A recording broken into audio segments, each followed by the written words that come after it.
वारसा भूतांचा भाग 3 अंतिम. लेखक सौरभ महाडिक. भूत भूत ऐकल्यावर समीर आणि सदाभाऊंनी अजयच्या खोलीकडे धाव घेतली. समीर आणि सदाभाऊ अजयच्या खोलीत पोचले आणि पाहतात तर काय, अजय खोलीत नव्हता. तेवढ्यात पुन्हा भूत भूत असा आवाज आला. तो आवाज किचनमधून आला असल्याचे कळताच दोघेही किचनच्या दिशेने गेले. अजय किचनमध्ये एका कोपऱ्यात डोकं 2 पायांमध्ये घालून जमिनीवर बसला होता. त्याला पाहून समीर व सदाभाऊ त्याच्याजवळ गेले व त्याला विचारलं की काय झालं.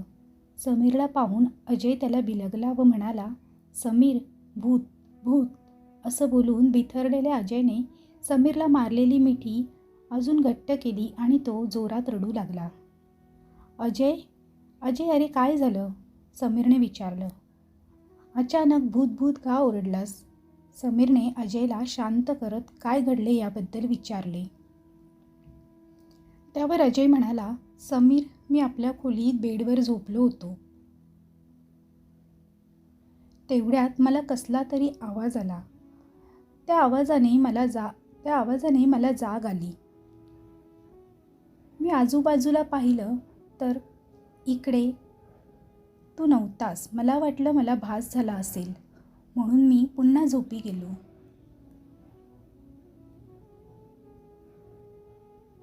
तेवढ्यात पुन्हा मला कोणीतरी बोलण्याचा आवाज आला म्हणून मी उठलो आणि त्या आवाजाचा पाठलाग केला. तो आवाज आपल्या किचनमधून येत होता. आधी मला वाटलं तो आवाज सदाभाऊंचा आहे, पण तो एका मुलाचा आवाज होता, अजय समीरला सांगत होता. म्हणून मी किचनमध्ये आलो आणि आत येऊन पाहिलं तर एक मुलगा खिडकीकडे तोंड करून उभा होता.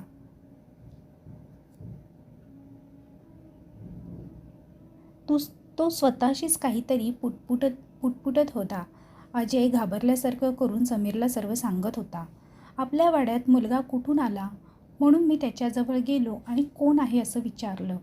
तेवढ्यात त्याने माझ्याकडे वळून पाहिलं आणि माझ्या पायाखालची जमीनच सरकली. रक्ताने भरलेला त्याचा तो विद्रूप चेहरा, चपटे नाक जसे कशाने तरी ठेचल्यासारखे, ते पाहून भीतीने माझी बोबडीच वळली. मला पाहून तो माझ्या दिशेने येऊ लागला. तसा मी मागे मागे पाय टाकू लागलो.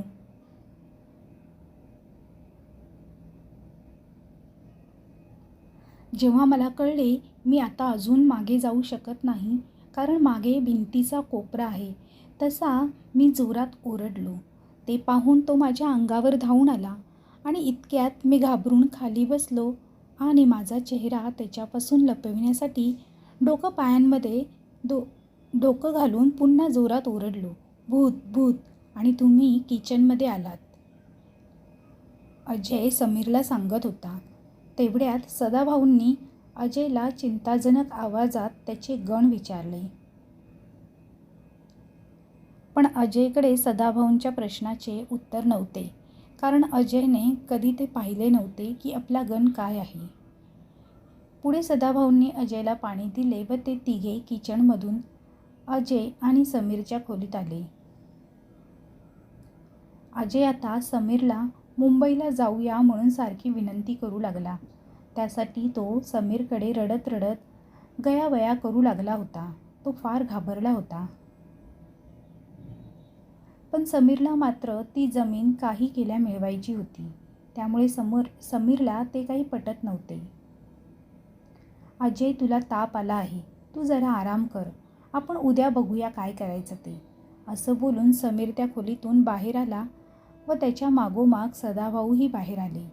पुढे सदाभाऊंनीही समीरला तो गाव लवकरात लवकर सोडण्याची विनंती केली. त्यामुळे समीरने सदाभाऊंना गाव सोडण्यामागचे कारण विचारले.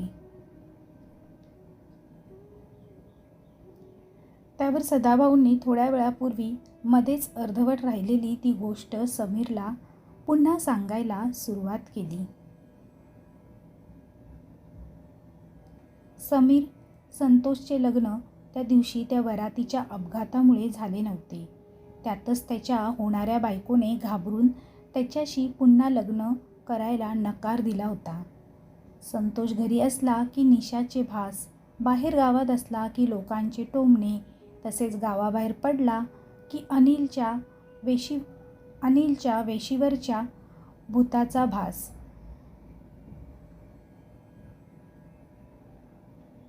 त्यात हळूहळू संतोषला निशा व अनिलच्या भूताने पछाडले अशा बातम्या गावात पसरू लागल्या. वरच्या सर्व विचाराने दिवसा त्याचा जीव खायला उठायचा, तर रात्री निशाचे होणारे भास त्याला झोप लागू द्यायची नाहीत. संतोषचा जीव या सगळ्या गोष्टीमुळे अगदी मेटाकुटीला आला होता. त्याचे उठणे बसणे आता मुश्किल झाले होते. संतोष जिवंतपणीच नरक यातना भोगू लागला होता. अर्थात हे सर्व त्याने केलेल्या त्याच्या वाईट कृत्यामुळे म्हणजेच पापामुळेच त्याला भोगावे लागत होते. संतोषला असं जगताना पाहून जमीनदारांचे मन फार दुखी, कष्टी होत असायचे. आशाने संतोष आपल्या जीवाचे काही बरे वाईट करून घेईल अशी भीती त्यांना वाटू लागली होती. आधीच आपण मुलांकडे जास्त लक्ष न दिल्याने निशाला गमावले आहे, आता याला पण गमवायचा नाही असा विचार करून शेवटी जमीनदाराने संतोषला आपल्या या गावापासून दूर मुंबईला पाठविण्याचे ठरवले. संतोषसुद्धा या रोजच्या त्रासाला कंटाळला होता. खूपदा त्याच्या मनात आत्महत्येचा विचारही येऊन गेला होता, पण तेवढी त्याची हिंमत झाली नव्हती. आपल्या वडिलांनी आपल्याला मुंबईला पाठविण्याचे ठरवल्यावर तोही झटकन तयार झाला होता, कारण त्यालाही या नरक यातनेतून सुटका हवी होती. ठरल्याप्रमाणे संतोषला मुंबईला घेऊन जाण्यासाठी जमीनदाराने गाडी मागवली.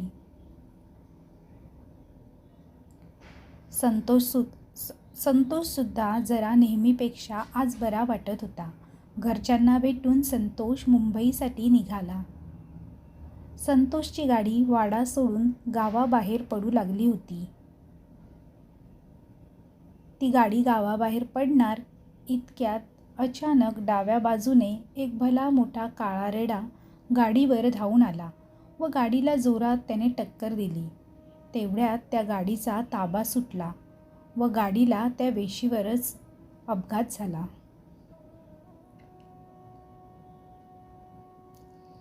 ती गाडी वेशीवरच्या त्याच झाडावर जाऊन जोरात आदळली होती, जिथे संतोषने अनिलला मारून पुरले होते. ज्यामुळे अनिलच्या कमनशिबी गरीब बापाला त्याचे साधे अंतिम संस्कारही करता आले नव्हते. अपघात झाल्याने गाडीचा ड्रायव्हर तिथेच बेशुद्ध अवस्थेत पडला होता, तर संतोषच्या डोक्याला जखम जब्बर झाली होती. संतोष अर्धशुद्धीत मरणयातना सहन करीत गाडीत पडला होता. तेवढ्यात कुठे पळून चाललास? एवढ्या सहज तुला सोडणार नाही. हा हा हा. त्याला कोणाच्या तरी हसण्याचा आवाज आला. थोड्या वेळात त्याला तो आवाज अनिलचा आहे हे कळले आणि तो संतोष जागीच बेशुद्ध पडला. थोड्या वेळात गावातील काही लोक तिथे आले व त्यांना दवाखान्यात घेऊन गेले. संतोषच्या डोक्याला लागलेला मार एवढा जोरात होता की त्याच्या डोक्यातील एक नस तुटली होती. त्यामुळे अधूनमधून त्याला झटके येऊ लागले. त्यात संतोष आता पुरता गावातच अडकून पडला. त्यामुळे पुन्हा त्याला तोच नेहमीचा त्रास सुरू झाला आणि अशातच त्याची मानसिक स्थिती बिघडली आणि त्याला वेड लागले. गावात फिरताना त्याला कोणी चिडवलं की तो त्यांना मारण्यासाठी जाऊ लागला. त्यामुळे संतोष दिसला की लहान मुलं पण त्याला येडा आला म्हणून चिडवत व तिथून पळत सुटत. अशा प्रकारे तो संतोषचा येडा संत्या झाला. जमीनदाराने संतोषला सुधारण्यासाठी खूप प्रयत्न केले, पण त्याचा काही एक फरक पडला नाही. एक दिवशी कोणाच्या तरी सांगण्यावरून जमीनदाराने बाजूच्या भागातून एका भगताला आपल्या वाड्यात आणले. भगताने खूप प्रयत्न केले, पण कदाचित भगताकडे पूर्ण विद्या प्राप्त नसल्याने त्याचे तिकडे काही एक चालले नाही. त्यामुळे संत्या आजही येड्या संत्याच राहिला. जमीनदाराच्या घरात कमावता कोणीच नव्हता. संत्या होता तोही आता वेडा झाला, म्हणून जमीनदाराने पैशाअभावी ती माळरानावरची जमीन विकायला काढली. माळरानावरची जमीन ही एका स्वर्गापेक्षा कमी नाही. अर्थात हे समीरलाही माहीत होते. त्यामुळे खूप जणांनी ती जमीन विकत घेण्यासाठी प्रयत्न केले. पण जेव्हा जेव्हा कोणी ती जमीन विकत घ्यायला आला तेव्हा तेव्हा त्याला तेथील भूत त्याला त्रास देऊन पळवून लावत. त्यामुळे ती जमीन कोणीही मिळवू शकला नाही आणि जमीनदार विकूही शकला नाही. म्हणून ती सोन्यासारखी जमीन तशीच पडीक राहिली. समीरने हे सर्व लक्ष देऊन ऐकल्यावर त्याला आता एक एक करून सर्व गोष्टी समजू लागल्या होत्या. पण तरीही त्याला अजून एक प्रश्न पडला, तो म्हणजे मध्येच अनिलचा कमनशिबी बाप यात कसा आला? म्हणून अनिलच्या वडिलांबद्दल सदाभाऊंनी आपल्याला अजून काहीच का सांगितले नाही, असा प्रश्न समीरने सदाभाऊंना केला.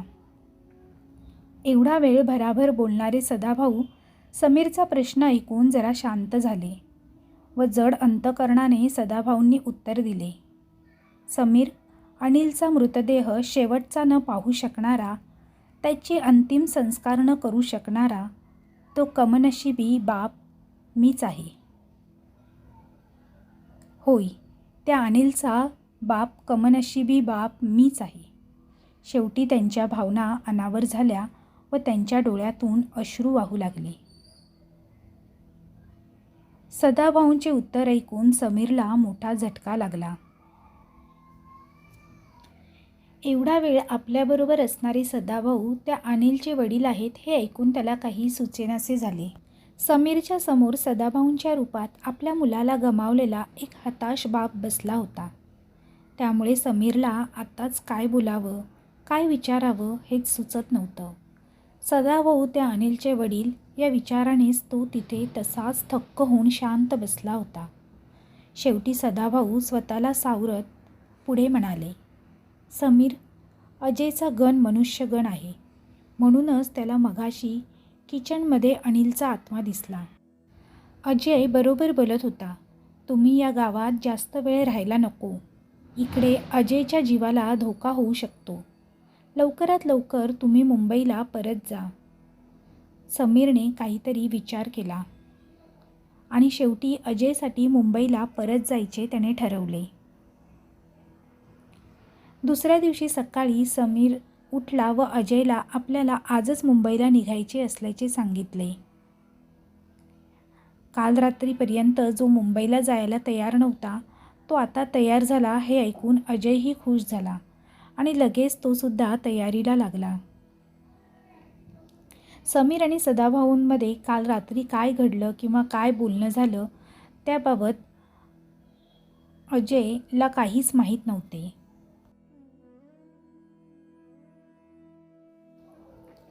समीरनेही सदाभाऊंबद्दल अजयला काहीच सांगितले नाही. अजयसाठी सदाभाऊ म्हणजे वाड्याचे रखवालदार होते. सकाळी नाश्ता केल्यावर सदाभाऊंचे आभार मानून अजय व समीर त्या गावातून पुन्हा मुंबईसाठी निघाले. मुंबईला आल्यावर समीरने बॉसला आतापर्यंत घडलेला सर्व विचित्र प्रकार सांगितला व आपण दिलेला शब्द पूर्ण केला नाही त्यासाठी बॉसची त्याने माफीसुद्धा मागितली. पुढे समीर बॉसची रजा घेऊन आपल्या कामाला लागला. पण समीरच्या मनातून सदाभाऊंचे ते पाणावलेले डोळे, त्या गावातील लोक व त्यांचे दुःखी कष्टी चेहरे काही केल्या जात नव्हते. समीरला ते काही केल्या विसरता येत नव्हते. त्याला सदाभाऊंसाठी, त्या गावासाठी काहीतरी करावेसे वाटत होते. एके दिवशी संध्याकाळी ऑफिस सुटल्यानंतर समीर ऑफिसच्या शेजारील चहाच्या टपरीवर एका हातात चहा आणि दुसऱ्या हातात सिगारेट घेऊन ओढत बसला होता. तेवढ्यात त्याच्या डोक्यात एक विचार आला आणि त्याने तिकडून निघून तो आपल्या घरी आला. घरी आल्या आल्या समीरने आपला लॅपटॉप चालू केला आणि नेट मांत्रिकबद्दल माहिती शोधू लागला. खूप वेळ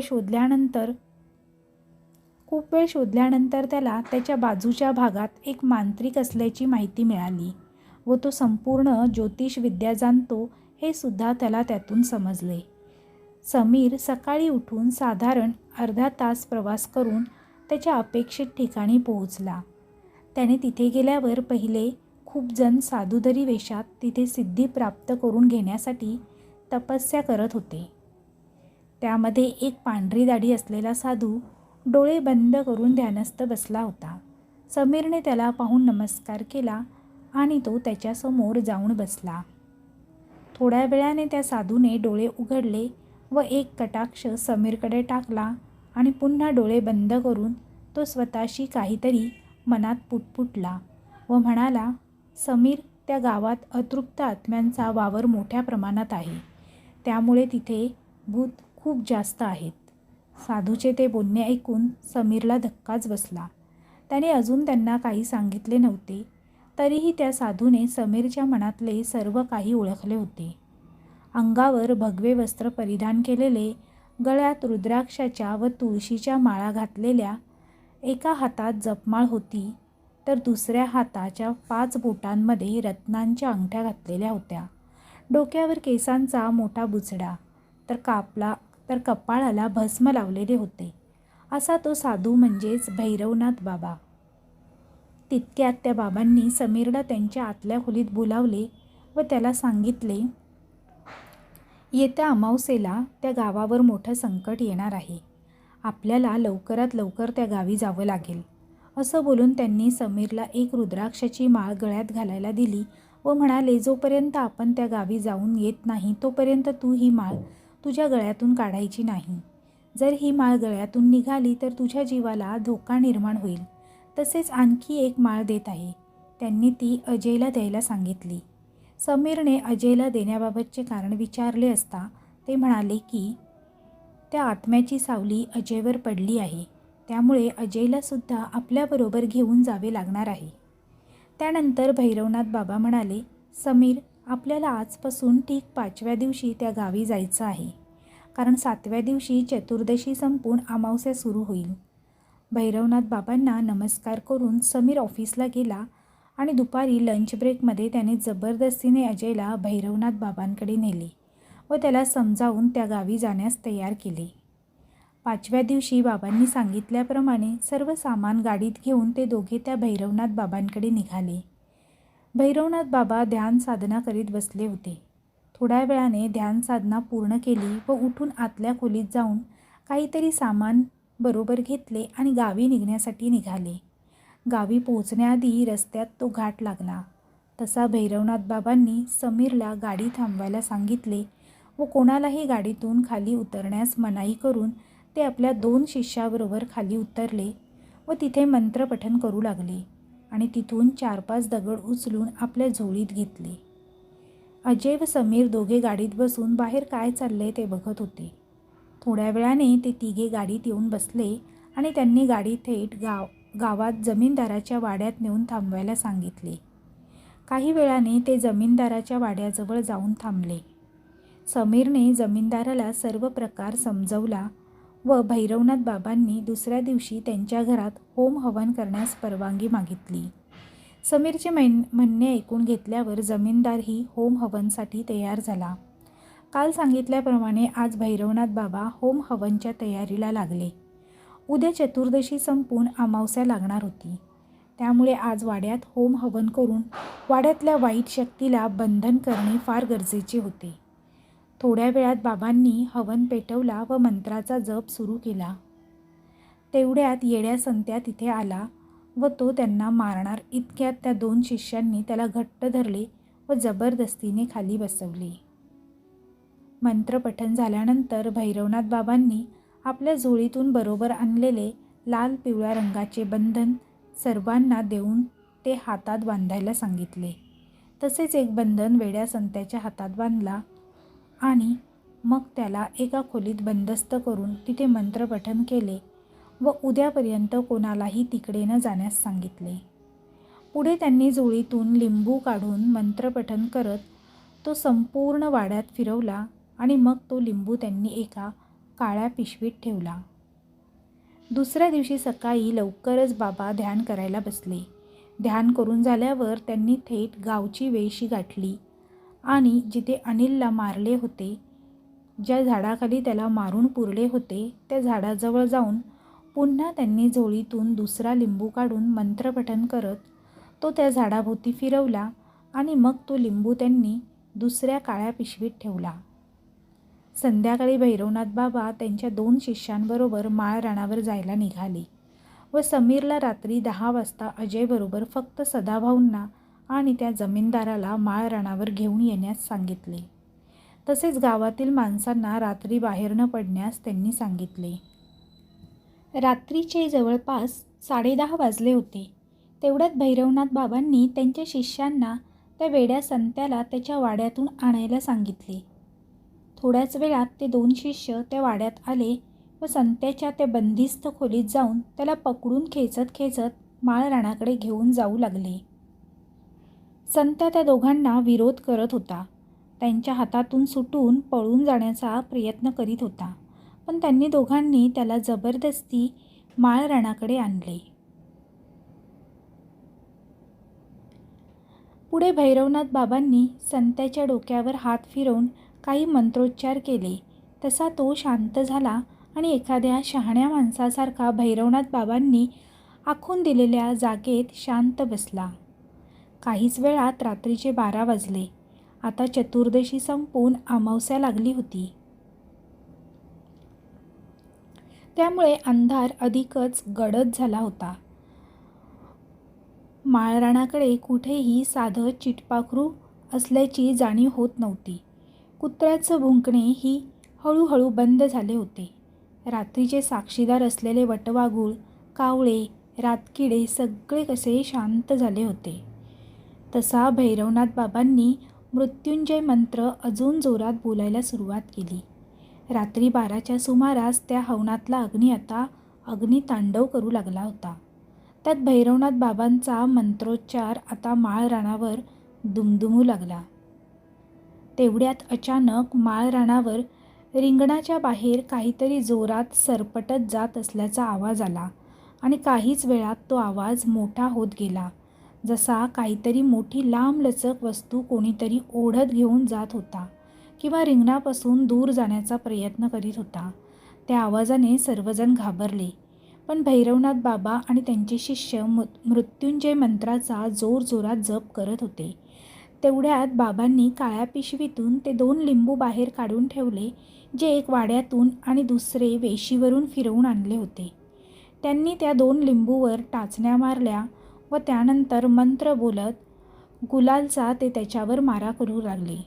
तशा त्या 2 लिंबूमधून अचानक 2 आत्मा बाहेर आल्या. त्या आवृत्त्या एवढ्या स्पष्ट होत्या की त्या सर्वांना दिसू लागल्या. ते पाहून घाबरलेला अजय ओरडला व समीरला सांगू लागला की समीर, त्यातली ती एक आत्मा त्या दिवशी मला त्या वाड्यात दिसली तशीच दिसतेय. अर्थात निशा आणि अनिलच्या त्या 2 अतृप्त आत्म्या होत्या, ज्या सर्वांना दिसत होत्या. अमावस्याची रात्री भूतप्रेत आत्म्यांची शक्ती अफाट वाढते. त्यामुळे त्या आत्मा चवताळून संत्याच्या जवळ जाण्याचा प्रयत्न करत होते. त्याला मारण्याचा सुद्धा ते प्रयत्न करत होते. पण भैरवनाथ बाबांनी संत्याच्या हातात काल लाल पिवळ्या रंगाचा धागा बांधला होता. त्यामुळे त्यांचे काही त्यावर चालत नव्हते. इकडे बाबांनी त्या आत्म्यांना बाटलीत भरण्यासाठी एक बाटली काढली व ते त्यांना मंत्रोच्चार करून बाटलीत भरण्यासाठी प्रयत्न करू लागले. तेवढ्यात संत्या घाबरून त्या जागेवरून उठला आणि पळू लागला. तेवढ्यात त्याच्या पायाला ठेच लागून तो जमिनीवर पडला. तसे त्याच्या हातातले ते बंधन तुटले आणि शेवटी अमावस्याच्या रात्री त्या 2 आत्म्यांनी आपला डाव साधला.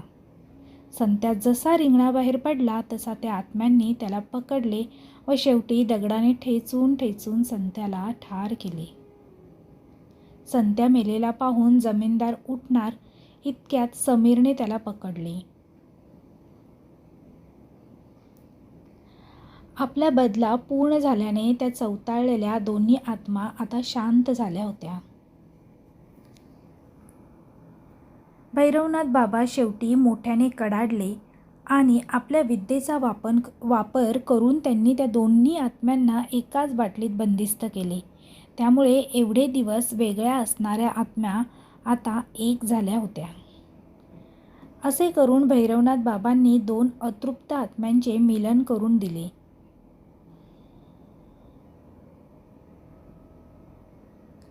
त्या आत्म्यांपाठोपाठ तिकडे असलेल्या सर्व आत्मा एक एक करून बाबांनी वेगवेगळ्या बाटलीत बंद केल्या. शेवटी त्यांनी लिंबू व बाटल्या त्या अग्नीमध्ये टाकल्या व त्या सर्व आत्म्यांच्या शांतीसाठी प्रार्थना केली. अशा प्रकारे भूतांचा वारसा असलेल्या वारस गावाला त्यांनी भूतांपासून मुक्त केले होते. अर्थात यात सर्वात मोठा वाटा समीरचाच होता. दुसऱ्या दिवशी समीर गावातून मुंबईला जायला निघाला. त्याच्या चेहऱ्यावर आज एक वेगळेच आनंद दिसत होते, कारण गावातले सर्व लोक त्याला आज एखाद्या देवाप्रमाणे नमस्कार करून धन्यवाद देत होते. पुढे समीर त्याच्या ऑफिसला येऊन पुन्हा पहिल्यासारखे काम करू लागला. आणि एक दिवस त्याला कोणाचा तरी फोन आला. समीरने तो फोन उचलल्यावर त्याला कळले की तो फोन त्या जमीनदारांचा होता. तसेच त्यांनी समीरला ती जमीन विकायला तयार असल्याचे सांगितले. समीरने ते ऐकून ऑफिसमध्ये आनंदाने तो नाचू लागला, कारण शेवटी समीरने आपल्या बॉसला दिलेला शब्द पूर्ण झाला होता आणि वारस गावातला लाभलेला भूतांचा वारसाही आता पूर्णपणे संपला होता. समाप्त. तर आजची ही कथा तुम्हाला कशी वाटली हे कमेंट बॉक्समध्ये कमेंट करून नक्की कळवा. कथा आवडली असेल तर तुमच्या मित्रपरिवारांसोबत शेअर करायला विसरू नका. त्याचप्रमाणे तुम्हाला माझ्या कथा आवडली असेल तर व्हिडिओला लाईक करा आणि चॅनेलला सबस्क्राईब करा. त्याचप्रमाणे बेल आयकॉनवर सेट करून ओकेवर सेट करा, जेणेकरून तुम्हाला नवनवीन व्हिडिओचे नोटिफिकेशन लगेचच मिळतील. तोपर्यंत सर्वांना बाय बाय, धन्यवाद. पुन्हा भेटूया अशीच एक नवीन कथा घेऊन.